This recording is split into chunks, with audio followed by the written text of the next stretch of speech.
सारी लड़ाइयों में मैं आपके साथ खड़ा रहा, लेकिन जब मेरी बारी आई, जब तक लगता रहा कि ये तो हार जाएगा, हाथ रख के बताओ, क्या चंद्रशेखर आजाद ने कभी आपका साथ छोड़ा? ईमानदार से बताओ।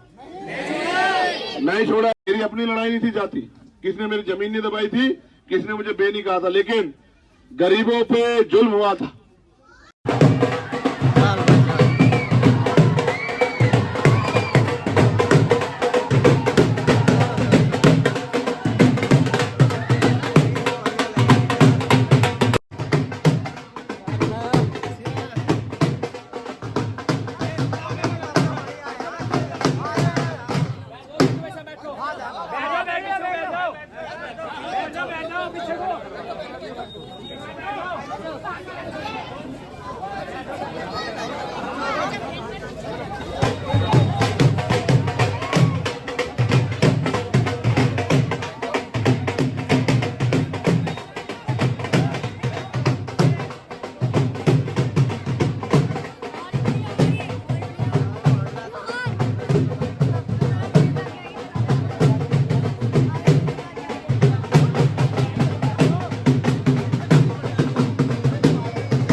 आपके बीच में भाई चंद्रशेखर आजाद पहुंच चुके हैं।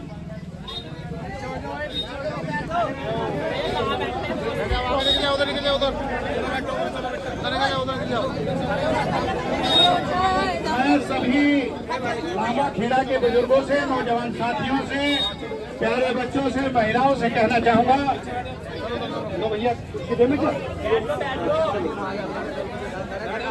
भाई 1 मिनट के लिए शांत हो जाओ।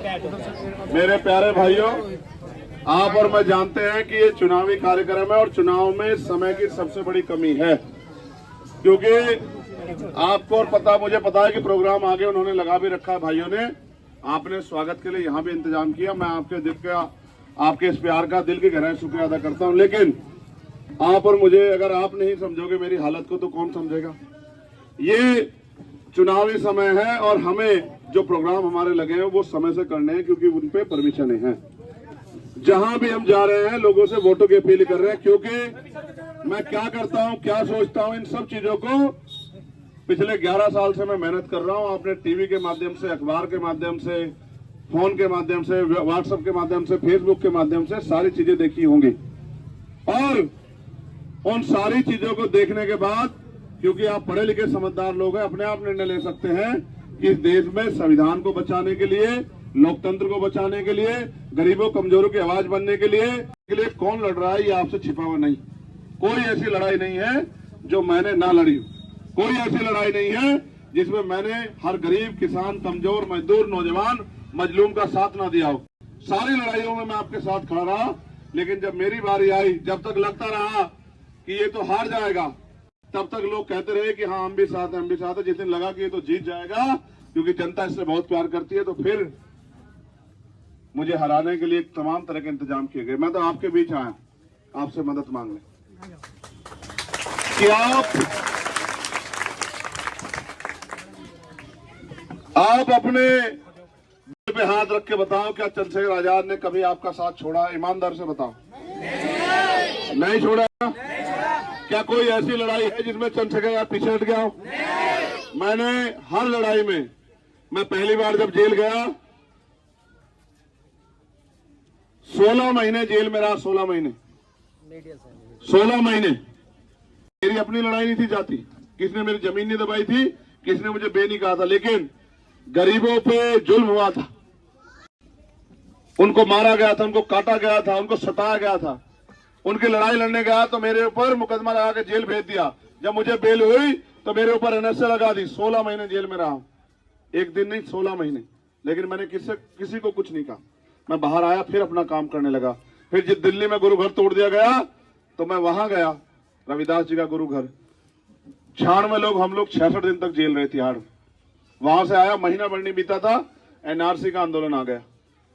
जिन नेताओं को आपने वोट देके ताकत दी, वो नेता घर में सर्दी का समय था, दिसंबर जनवरी का, रजाई ओढ़ के सो गए, आपको अकेला छोड़ के। मैं इस तकलीफ को नहीं देख पाया, क्योंकि मैंने देखा हमारी बहनें, हमारी माएं उस आंदोलन को आगे बढ़ाने के लिए, हमारी दादियां सड़कों पे बैठ गई हैं, अपने संवैधानिक अधिकार का प्रयोग करते हुए, जो संविधान हमें आजादी देता है कि अगर हम किसी बात से सहमत नहीं तो उसके खिलाफ आवाज उठाएं। तो जब मैं वहां मैंने देखा, मैं चैन से नहीं बैठ पाया, मैं फिर उस लड़ाई को लड़ने चला गया। तो सरकार ने मुझे जमा मस्जिद से जेल भेज दिया, जेल चला गया, फिर वापस आया, फिर लड़ाई लड़ने लगा। जहां भी जिसको जरूरत हुई, निजामुद्दीन मरकज का मामला हो, तबलीग की जमात का मामला हो, नासिर जुनैद का मामला हो, अखलाक का मामला हो, अल्ताफ का मामला हो, नजीब का मामला हो, नजीर का मामला हो, मौलाना कलीम सिद्दीक का मामला हो, नेटोर के सलमान का, सुलेमान का मामला हो, हर किसी की आवाज मैंने बनने का काम किया। सोमेश को गोली मार के यहाँ बाबा साहब का बोर्ड लगाने पर, अभी रामपुर मार दिया, नहीं मारता मिलक में। अभी औरैया में एक 12 साल के बच्चे ने वीडियो जारी करके कहा कि भैया देखो, मेरे पिता को मार दिया, मेरे दादा दादी को मार दिया, मामा आप आ जाओ, हमें मार देंगे। मैं सारे काम छोड़ के, चुनाव छोड़ के चला गया। राजस्थान में मटकी छूने पे, मूछे रखने पे हत्या हुई, सब जगह में गया। अब आज तो आलम ऐसा हो गया कि मेरी हत्या का इंतजाम कर लिया है। आज सुबह मैं इसलिए लेट हुआ कि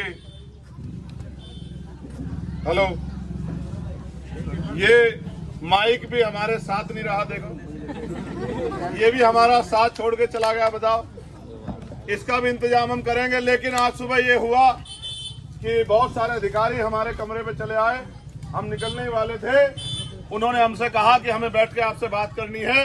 मैंने पूछा कि बताओ क्या बात है, तो उन्होंने बताया कि आपकी जान को खतरा है, आपको नुकसान पहुंचाने के लिए यहाँ कुछ लोग तैयारी करे बैठे हैं। ज्यादा खतरा होने की वजह से हमें सारे काम छोड़ के आना पड़ा है, और हम आपको ये बता रहे हैं कि आप अकेले कहीं भी नहीं निकलना, क्योंकि आपकी जान को खतरा है, आपकी जान को नुकसान हो सकता है।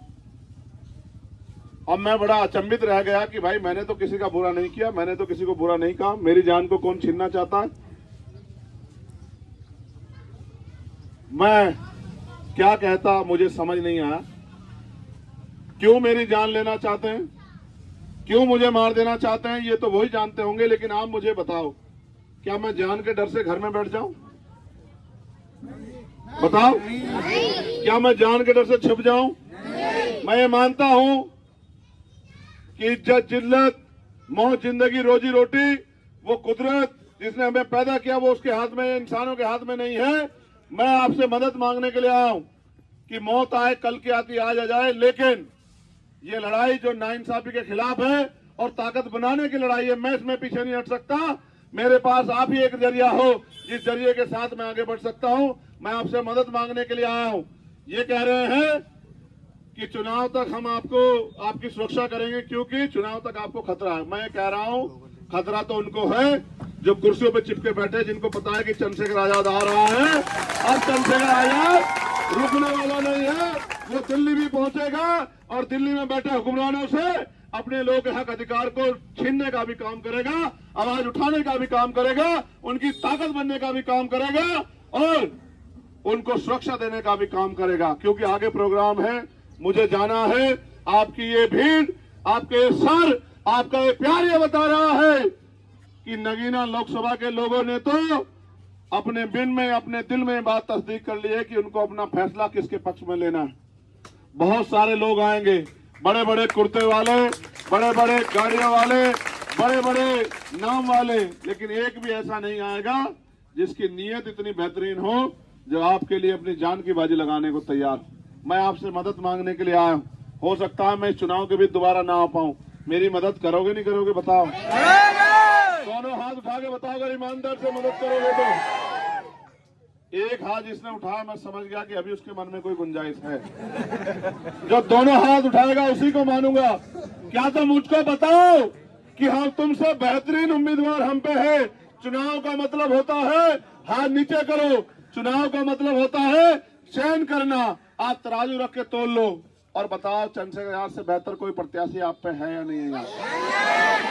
तो जब चंद्रशेखर आजाद से बेहतर कोई नहीं है तो क्या आप अपनी वोट को खराब तो नहीं करोगे? नहीं। अच्छा और भी छोड़ो, चुनाव समीकरणों पे तो जीते जाते हैं ना? बताओ बिना समीकरण के चुनाव जीता जाता है क्या?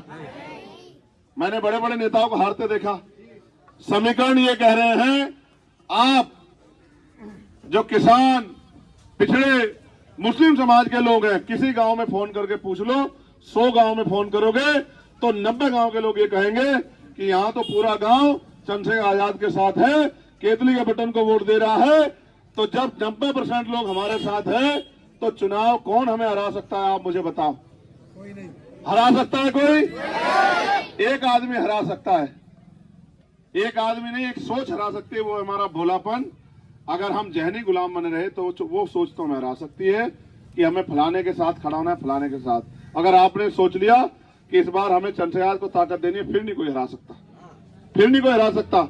हम यहाँ बहुत मजबूत हैं और पिछले 16 महीने से हमने यहाँ, मैंने खुद 600 गांव में जाके गांव-गांव मीटिंग की। आप इस बात को देख रहे होंगे, देख रहे हो नहीं देख रहे हो? हर गांव-गांव में जाके मैं मीटिंग करता हूँ, लोगों को समझाता हूँ, लोगों से विश्वास लेता हूँ। उसी विश्वास, कोई विश्वास तो चुनाव जिताएगा नहीं जिताएगा। तो जब ये लोग मेरे साथ खड़े हैं तो फिर जब जनता जिसके साथ खड़ी हो जाती है, जनता की आवाज कुदरत की आवाज होती है, तो कुदरत की आवाज कोई नकार नहीं सकता। मैं आपसे दोबारा मदद की अपील करता हूँ। पहले बताओ हमारा निशान क्या है? निशान पहुंचा, जोर से बताओ। घर में बहनों माओ को बताया हमारा निशान पक्का? नहीं, तुमने बताया नहीं, मैं समझ गया। अभी भी तुम्हारे मन में कोई ना इत्तेफाकी है? आपकी जेब में केतली? अच्छा, आपकी जेब में केतली आ गई है तो आपकी जेब में चाय वाला भी आ जाएगा। मेरी बात को आप याद रखना। जब आपने केतली उनसे पहले झटके में केतली उनसे छीन ली तो ना केतली होगी, ना चाय बनेगी, ना चाय बिकेगी, ना देश बिकेगा। देश भी बचेगा, संविधान भी बचेगा और हम लोग ताकतवर भी होंगे। क्योंकि मीटिंग बहुत है, मुझे जाना है, वरना वो लोग मुझसे नाराज हो जाएंगे। आखिरी बार पूछ रहा हूँ, दोनों हाथ उठा के बताओ, मदद करोगे नहीं करोगे? मदद करोगे नहीं करोगे? मदद करोगे नहीं करोगे? अब मैंने तुमसे 3 बार तस्दीक करा दिया है, समझ रहे हो? 3 बार की बात पक्की होती नहीं होती है? हाँ, तो ये पक्की बात रहेगी। अब मैं आपके बीच से जाऊंगा क्योंकि आप भी जानते हो। सुनो, चाहे तो खाने पीने में समय व्यस्त कर दूं, मिलने मिलाने में चाहे मेहनत कर लूं, आप भी जानते हैं एक एक वोट कीमती है। इसलिए आपसे अपील करूंगा, 19 तारीख को चुनाव है। ये मत समझना कि मैं तो दे रहा हूं तो चलो मैं ये इसको घुमाने दो, या मैं घूम आऊं, या मैं इधर कर लूं, ऐसा मत कर देना। वोटिंग परसेंटेज का भी ध्यान रखना। जिनसे मुकाबला बहुत ताकतवर है, मशीन की हेरा फेरी को तो मैं रोक लूंगा। वेयर हाउस पे जहां मशीन रखी जाएगी वहां उसको किला बना के, भीम आर्मी बहुत ताकतवर, उसका झंडा झंडा बहुत मजबूत, उसको तो संभाल लूंगा मैं। लेकिन आप बटन यहाँ सही दाब दियो, ठीक है? नहीं दाब दोगे? नहीं दाब दोगे? कौन सा बटन दाबोगे? पक्का? नींद नहीं आने की तब है? नहीं, सियासी दुश्मनों को नींद नहीं आने की ना, ना, सो नहीं पाने की, सो नहीं पाने। उन्होंने देश को जगा रखा, वे भी जाग जाए तो क्या फर्क पड़ता? इंसान मर जा, क्या बुराई है? बहुत बहुत धन्यवाद। जय भीम, जय भारत, जय संविधान।